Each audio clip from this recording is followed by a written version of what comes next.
Alright, welcome back. If you've never seen a VTuber before, this might be a little weird for you. Hey, what's up? I'm Konos. Um, and this is a update to my old workaround video for the Debian install on a VM that if you run into the gray screen bug or like the boot loop issue. So if you enable EFI and now just give that like 6 core. It doesn't matter. I'm not going to bother pre-allocating. I'm just going to be deleting this right after. Let's get this spun up, and we'll show you the quick workaround.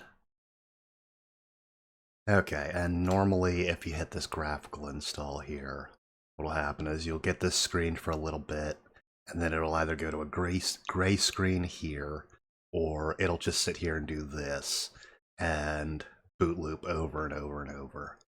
So we're going to go ahead and shut down this and then restart it. Alright, and so our old workaround was to use install with speech synthesis, but that later on kind of sometimes causes issues with speech synthesis coming back up, and like none of these modes work except for like speech enabled advanced options.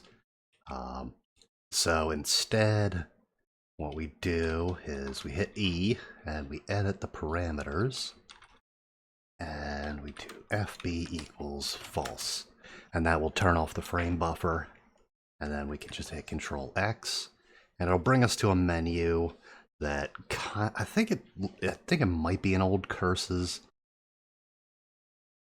installer. It kind of looks like a Curses. I don't know if it is though.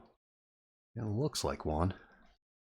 But anyway, you can just go here, and yeah, this will bring you to a regular install, and yeah, that is how you can work around that gray screen or the little like Bootloop bug, and yeah, I'll catch you on the next one.